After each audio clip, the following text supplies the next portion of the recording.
Hi, this is Dev here. और इस video में हम लोग बात करने वाले हैं कुछ इम्पोर्टेंट क्वेश्चंस के बारे में जो कि यूपी टीजीटी में प्रीवियसली आ चुके हैं या फिर आने की बहुत बहुत संभावना है। बेसिकली हमारा यहाँ पर उद्देश्य सिर्फ इतना है कि हम किस तरह से कॉन्सेप्ट को सीख सकते हैं। हो सकता है एक क्वेश्चन पे थोड़ा सा ज्यादा टाइम लग जाए, लेकिन बिल्कुल भी कॉम्प्रोमाइज नहीं करेंगे हम लोग अपने कंटेंट के साथ में। देखिए, शुरू करते हैं पहले क्वेश्चन के साथ। प्रोजेक्टाइल मोशन मतलब कि प्रक्षेप्य गति का सवाल है। ये कह रहा है कि जब एक प्रक्षेपी प्रक्षेपी मतलब कोई भी वस्तु हो सकती है, तो जब एक प्रक्षेपी को आप 15 डिग्री का कोण बनाते हुए प्रक्षेपित किया जाता है, मतलब कि फॉर एग्जांपल के लिए मान लो हमने इस तरह से किसी भी वस्तु को फेंका, इस तरह से फेंका और ये जो कोण बन रहा था, एक सेकेंड, ये रही हमारी कोई भी पथ और हमने यहाँ से इस तरह से 15 डिग्री का कोण बनाते हुए किसी भी चीज को फेंका। जब हमने 15 डिग्री का कोण बनाया तो ये 1.5 किलोमीटर 1.5 किलोमीटर की दूरी पर गई, या फिर मीटर में बात करें तो हम 1500 मीटर दूर गई।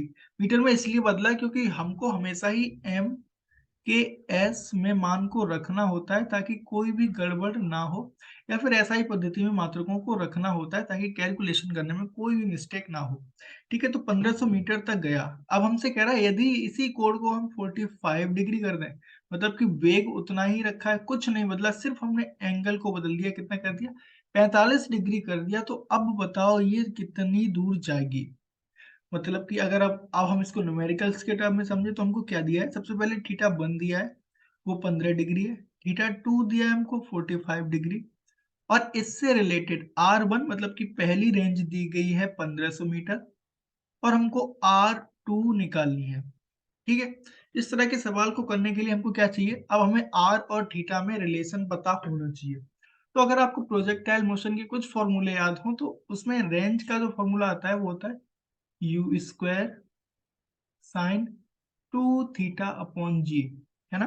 बस हमको क्या करना है, अब हमें पता है वेग नहीं बदला हमारा, जी ऑब्वियसली कभी नहीं बदलता है, सिर्फ थीटा बदला है। तो हम क्या करेंगे, हम कहेंगे R1 बराबर क्या हो जाएगा, U square sine 2 theta 1 upon G, और इसी तरह से R2 हो जाएगा U square sine 2 theta 2 upon G. हमको सिंपली निकालना क्या है, हमको सिंपली R2 निकालना है। तो हम क्या कर सकते हैं, R2 बटे R1। जैसे ही हमने R2 बटे R1 किया तो ये क्या हो जाएगा, U square sine 2 theta 2 upon G, और R1 के लिए ये बटे के बटे में हो जाएगा, तो u square sine 2 theta 1 upon g. U square से यू स्क्वायर कैंसिल, जी से जी कैंसिल। अब हम बचे हुए मान रख देंगे, तो इस यहाँ से हमारा R2 बराबर R1 का मान कितना है, 1500 मीटर, 1500 मीटर, 1500 बराबर। अब साइन 2 थीटा 2 मतलब थीटा 2 कितना है, 45, तो इसका मतलब इसको लिख सकते हैं 45। और ऐसे ही साइन थीटा 1 कितना है हमारा 30, तो सॉरी 15, तो वो हो जाएगा 2 इंटू 15। अब जरा इसको और सिंप्लीफाई करेंगे तो R2 बराबर ये कितना हो गया, साइन 90, और साइन 90 का मान 1 अपॉन ये कितना हो गया, साइन 30, साइन 30 का मान कितना हो जाएगा, 1/2। और ये जो 1500 बटे में इधर आएगा तो गुणा में हो जाएगा, मतलब कि गुणा 1500। अब बटे का बटे मतलब कि ऊपर गुणा करना है, तो R2 बराबर कितना हो जाएगा, 1500 गुणा 2, मतलब कि 3000 मीटर, और इसका मतलब कितना हुआ, 3 किलोमीटर। यहाँ से हमारा ऑप्शन ए एकदम से सही है। ये बेसिक से स्टेप थे, हमने सिंपल से जो बेसिक फॉर्मूला होता है हमारा वही यूज किया, कोई भी रॉकेट साइंस यूज नहीं करी। बस हमको कॉन्सेप्ट पता था, हमने उसका यूज किया। आगे चलते हैं अगले सवाल की तरफ। बहुत इजी सा सवाल है, बलहागुड़ की का विमेय सूत्र पूछा गया है। विमा से हमेशा ही एक ना एक सवाल जरूर आता है, कभी कभी दो दो तीन तीन सवाल भी आते हैं। तो बलागुड़ की विमा हमको पता है, सबसे पहले टॉ इजगल टू क्या होता है, एफ इंटू डी, ऐसा कुछ होता है, या फिर आर, एफ इंटू आर, मतलब कि बल गुणा दूरी ही होता है कुल मिलाकर। और जब भी बल गुणा दूरी तो एम एल टू टी की पावर माइनस टू, मतलब एम एल स्क्वायर टी की पावर माइनस टू। यहाँ पर याद रखने वाली बात यह है, कोई भी ऊर्जा, कार्य और बल आघूर्ण, इन सबकी विमाएं हमेशा ही बराबर होती हैं और वो क्या होती है, ये होती है। ठीक है, कभी कभी सवाल इस तरह से पूछ लेता है कि निम्न में से किसकी विमा अलग है या किन किन की विमाएं समान है, तो इस तरह से क्वेश्चन भी फॉर्मुलेट हो जाते हैं। आपको क्या याद रखना है कि कोई भी ऊर्जा, चाहे गतिज ऊर्जा हो, स्थितिज ऊर्जा, विद्युत ऊर्जा, कोई भी ऊर्जा हो, कोई भी कार्य हो या बल आगुण, सबकी विमा ml2 T⁻² होती है। चलते हैं अगले क्वेश्चन की तरफ। अगला क्वेश्चन हमसे कह रहा है द्रव्यमान 2 किलोग्राम, 3 किलोग्राम तक 5 किलोग्राम के 3 गुटके जो एक दूसरे से हल्की रस्सी द्वारा जुड़े हुए हैं। इसका मतलब क्या है, 1 2 3 गुटके रखे हो, ये हल्की रस्सी का मतलब यहाँ पर कि इन रस्सियों का कोई द्रव्यमान है नहीं और साथ ही में यहाँ पर कोई भी घर्षण बल नहीं लग रहा, चिकने तल पर रखे गए हैं। अब हमने क्या किया, इसको 10 न्यूटन के बल से इसको इस तरफ खींच रहे हैं। तो हमसे ये कह रहा है तनाव T1 का मान बताइए, यहाँ पर इस रस्सी में तनाव कितना होगा। हमको दिया क्या है, ये वाला 2 किलोग्राम, ये वाला 3 किलोग्राम और ये वाला 5 किलोग्राम। अच्छा, अगर हम इन सबको देखें तो 3 2 5 और 2 10, मतलब कि कितना हुआ, कुल मिलाकर ये 10 किलोग्राम वजन है। और इधर हम कितना बल लगा रहे हैं, 10 न्यूटन, तो कुल मिलाकर F बराबर कितना लग रहा है, 10 न्यूटन। और अगर ग्रेविटी की बात करें तो भी हमारा mg बराबर कितना हो रहा है, 10 न्यूटन ही हो रहा है। ठीक है, तो अब हमसे फिलहाल पूछा क्या गया है, हमसे ये पूछा गया है कि ये बता दो इस यहाँ पर इस रस्सी पर तनाव कितना होगा। बहुत इजी सा क्वेश्चन है। 3 किलोग्राम और 5 किलोग्राम मतलब कि 3 न्यूटन इस द्रव्यमान के कारण और 5 न्यूटन इस द्रव्यमान के कारण, मतलब कि टोटल 8 न्यूटन का बल यहाँ पर T1 लगने वाला है। ठीक है, इक्वली डिवाइड करना है हमको, सिंपल सा। 10 किलोग्राम द्रव्यमान था और 10 न्यूटन को 10 किलोग्राम में बांटेंगे तो 1 किलोग्राम 1 न्यूटन बराबर। तो इसका मतलब क्या हुआ, कुल 8 किलोग्राम इस पोर्शन का द्रव्यमान है, तो यहाँ पर बल कितना लगने वाला है, 8 न्यूटन। अगर हमसे यहाँ पूछा जाता तो 5 न्यूटन और यहाँ तो 10 न्यूटन था ही। हाँ, यहाँ पर थोड़ी गड़बड़ हो जाती, अगर कोई घर्षण बल आ जाता फिर कॉन्सेप्ट पूरा ही चेंज हो जाता, फिर हमको घर्षण बल घटाकर डिवाइड करना पड़ता इक्वली। ठीक है, वो एक अलग बात थी। अभी इस सवाल के लिए इतना इनफ है। आगे बात करें, एक ट्राली। अच्छा, एक थोड़ा सा मजेदार क्वेश्चन कह रहा है, एक ट्राली जिसका द्रव्यमान 20 किलोग्राम है, सिंपल सी कोई ट्राली होगी 20 किलोग्राम की ट्राली, बच्चों वाली मान लेते हैं क्योंकि रियल लाइफ में इतनी हल्की ट्रॉली तो पॉसिबल नहीं है। मान लेते हैं 20 किलोग्राम की कोई भी ट्रॉली है और इस पर 5 किलोग्राम का कोई अनाज, गेहूं, मक्का, जो कुछ भी है, ये चिकने क्षैतिज तल पर जा रही है।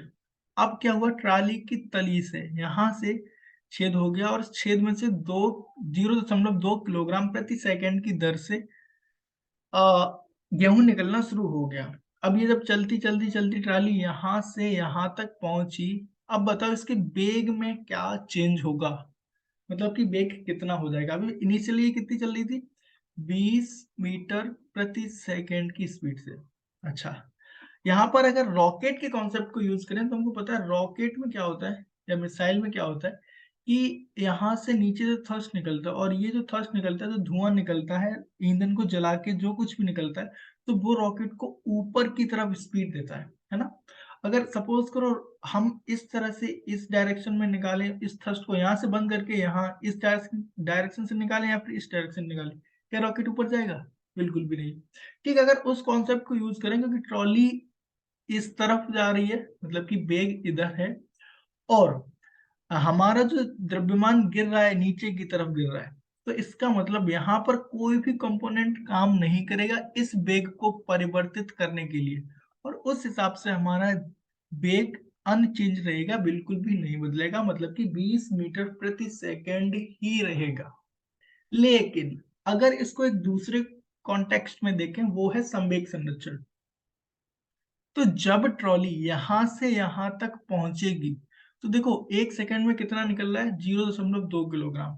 इसका मतलब ये हुआ कि कुल मिलाकर 10 सेकंड में 2 किलोग्राम कम हो जाएगा। और संवेग संरक्षण क्या कहता है, m1v1 बराबर m2v2, ऐसा होता है। तो इसका मतलब पहले कुल द्रव्यमान कितना था, 20 + 5 मतलब कि 25 किलोग्राम, और वेग हमारा कितना था, 20 मीटर पर सेकेंड।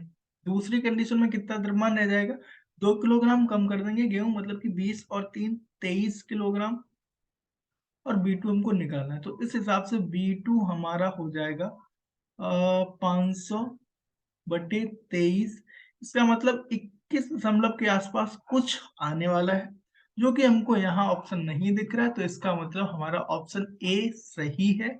यहाँ पर हम सिर्फ इस कॉन्टेक्स्ट को यूज करेंगे। ठीक है, आगे चलते हैं अगले सवाल की तरफ।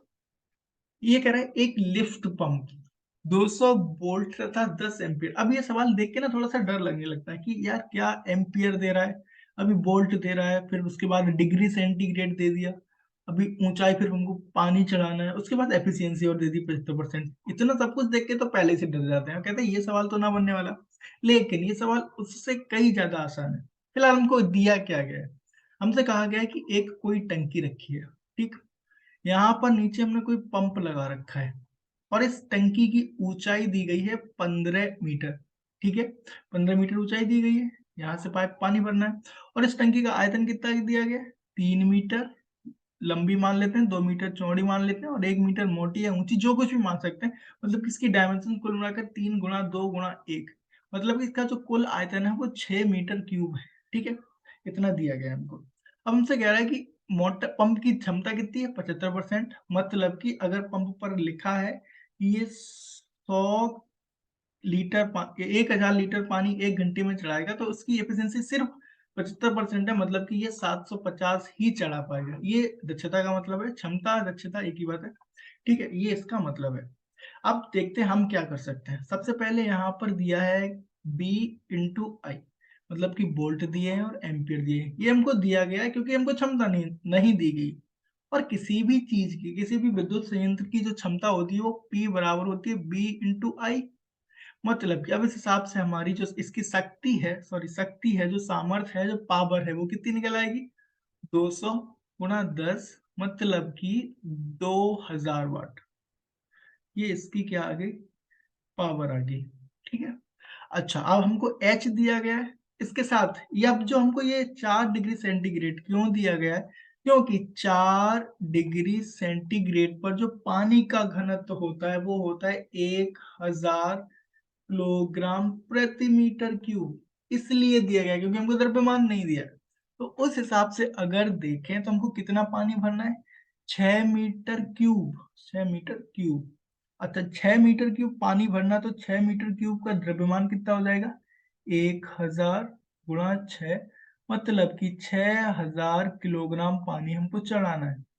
ठीक, अच्छा कितनी ऊंचाई पे चढ़ना है, तो h बराबर 15 मीटर। अब इस हिसाब से हमको कार्य कितना करना पड़ा है, तो W बराबर क्या होता है, mgh। इसका मतलब m कितना हुआ हमारा, 6000 g का मतलब 10 और h का मतलब 15। इतना हमको कार्य करना पड़ेगा। अब एक चीज हम और जानते हैं, कार्य और क्षमता में संबंध क्या होता है, कि W बराबर क्या होता है, P × T।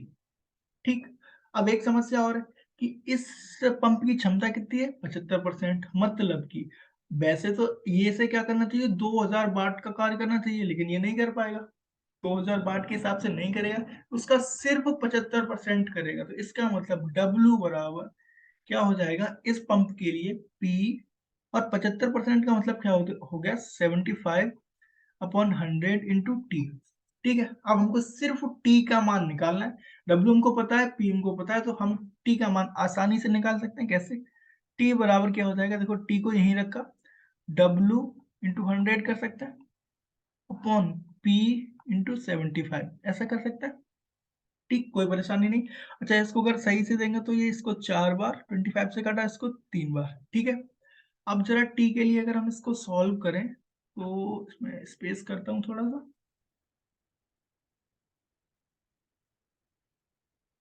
आप लोग हो सकता है तो पॉज करके खुद सॉल्व करने की कोशिश करें, मैं तब तक इसको करता हूँ। तो T बराबर W का मान जरा रखेंगे तो 6000 × 150 लिख सकते हैं। 6000 × 10 और 15, मतलब कि 150। कोई परेशानी नहीं है, लेकिन इसलिए रहा हूँ ताकि सॉल्व करने में आसानी हो। और गुणा 4/3 तो है ही, तो 4/3। उसके बाद P का मतलब कितना, पावर, पावर कितनी है, 2000, तो इसको हम 2000 लिख सकते हैं, कोई परेशानी नहीं। अब 1 2 3, 1 2 3 सिंपल कैंसिल हो गया, 3 दूनी 6, 3 दूनी 6 कट गया। ठीक, पूरा अब कितना बचा, 150 × 4, तो ये कितना हो गया, 600। 600 सेकेंड, सेकेंड को मिनट में कन्वर्ट करेंगे तो कितना आ जाएगा, 10 मिनट। ठीक है, तो पूरी टंकी भरने में हमको कितना टाइम लगेगा, टी बराबर 10 मिनट। सिंपल से कॉन्सेप्ट से, इतना लंबा चौड़ा सवाल देख के ही डर जाते हैं, डरना नहीं है, बस एक एक चीज को आसानी से जो हमको दिया है उसको रखेंगे। अगर कुछ चीज दी गई तो हो सकता है उसका कुछ ना कुछ मतलब जरूर होने वाला है। ठीक है, चलते हैं अगले क्वेश्चन की तरफ। अच्छा, अगला फिर से फ्रिक्शन का एक सवाल है। फ्रिक्शन के सवाल काफी पूछे जाते हैं। तो देखिए इस सवाल में क्या कह रहा है, इस सवाल में कह रहा है कि हमको एक वस्तु ए दी गई है जिसका द्रव्यमान 1 किलोग्राम है। ठीक है, और उसके ऊपर एक और वस्तु रखी है जिसका द्रव्यमान 0.2 किलोग्राम है। अब हमको क्या करना है, हमको इधर बल लगाकर इसको खींचना है। तो मैक्सिमम कितनी ताकत से इसको खींच सकते हैं ताकि ये ना गिरे। ठीक, अच्छा ये कब नहीं गिरेगा, ये जो वस्तु है वो कब नहीं गिरेगा, हमको पता है जब हम इसको इधर खींचेंगे तो ये वस्तु पीछे जाने की कोशिश करेगी। पीछे जाने की कोशिश करेगी तो मतलब कि इस पर एक घर्षण बल आगे की तरफ लगेगा। और वो जो घर्षण बल क्या होगा, वो एफ एस क्या होता है, म्यू एस इंटू आर। घर्षण बल यही होता है, F equal to mu S into R. तो अगर फ्रिक्शन फोर्स की निकालें, वो घर्षण बल निकालें, तो हमसे घर्षण गुणांक कितना दिया है, 0.15। और आर कितना है, आर का मतलब एम इंटू जी। तो ऊपर वाली वस्तु का द्रव्यमान कितना दिया है, 0.2। तो 0.2 और जी का मतलब 10। नहीं दिया है? नहीं दिया, चलो 10 मान लें। तो एफ एस बराबर कितना हो जाएगा हमारा, ये हो जाएगा 3 न्यूटन का बल ये मैक्सिमम सह सकती है। मतलब कि अगर इस वाले ऊपर वाली वस्तु पर 3 न्यूटन का बल मैक्सिमम लगेगा तब तक ये नहीं गिरेगी, और जैसे ही इससे ज्यादा लगा तो ये लुढ़क जाएगी। हमको इसको लुढ़काना नहीं है, बचा के रखना है। ठीक है, अच्छा अब इसका मतलब ये हुआ कि इस पर हम मैक्सिमम 3 न्यूटन का बल लगा सकते हैं। तो अच्छा इसका मतलब 3 न्यूटन का बल हम इधर लगा सकते हैं। तो अब अगर 3 न्यूटन का बल इधर लगाना है तो हम क्या कर सकते हैं, यहाँ से त्वरण निकालें। तो त्वरण निकालें, मैक्सिमम ये जो त्वरण सह सकती है वो कितना होगा, ए बराबर एफ अपॉन एम। एफ कितना है 3, और इसका एम कितना है, द्रव्यमान 0.2। 0.2। ठीक है, तो इसका मतलब यहाँ से 30, इसका मतलब 15 मीटर प्रति सेकंड स्क्वायर का त्वरण मैक्सिमम ये सह सकती है। अब जितना त्वरण इसका हो सकता है उतना ही मैक्सिमम इसका हो सकता है, तो मतलब कि टोटल त्वरण जो हो सकता है वो कितना हो सकता है, 15 मीटर प्रति सेकंड स्क्वायर। हमको त्वरण पता है, क्या हम यहाँ से त्वरण पता है, द्रव्यमान पता है, त्वरण पता है, द्रव्यमान पता है, क्या हम यहाँ से बल नहीं निकाल सकते हैं। तो वैसे बल कितना हो जाएगा, यहाँ से बल हो जाएगा एफ बराबर एम, हमने अभी कितना निकाला, ये इसका द्रव्यमान 1 किलोग्राम प्लस इसका द्रव्यमान 0.2 किलोग्राम। और उसके बाद हमको क्या करना है, ए त्वरण हमने कितना निकाला, 15। जब इसको सॉल्व करेंगे तो एफ बराबर 1.2 × 15, इसका मतलब ये हो जाएगा एफ बराबर 15 × 2 = 30, 1.8 न्यूटन के आसपास। ठीक है, तो यहाँ शायद अब आपको दिख रहा है 1.8 न्यूटन कहीं पर भी नहीं। उसका रीजन ये हो सकता है क्योंकि जी हमने लिया है 10 और इन्होंने लिया होगा जी बराबर 9.8, लेकिन मिलता जुलता हमको सिर्फ एक ही ऑप्शन दिख रहा है, वो है ए। तो यहाँ से ऑप्शन ए हमारा एकदम से करेक्ट हो जाएगा। ठीक है, आपका कोई भी डाउट बचता है कमेंट में कर सकता है, पूछ सकते हैं। इसके अलावा अगर आपको और फिर भी कोई डाउट बचता है तो मेरा इंस्टाग्राम, आप वहां जाके हमसे सवाल पूछ सकते हैं, मैं काफी एक्टिव रहता हूँ। जो चैनल का नाम है वही इंस्टाग्राम हैंडल है, आप जाके एक बार चेक कर सकते हैं, वहां कोई भी डाउट हो तो पूछ सकते हैं। ठीक है, तो ये कुछ बेसिक से क्वेश्चन थे जिनको हम डिस्कस किया। अगले वीडियो में डिस्कस करेंगे कुछ और मजेदार क्वेश्चंस के लिए। जुड़े रहिए हमारे साथ, तब तक के लिए आप चैनल को सब्सक्राइब कर सकते हैं, वीडियो पसंद आया तो उसको लाइक कर सकते हैं और अपने दोस्तों के साथ शेयर भी कर सकते हैं। ठीक है, मिलते हैं नेक्स्ट वीडियो के लिए, तब तक के लिए बेस्ट ऑफ लक।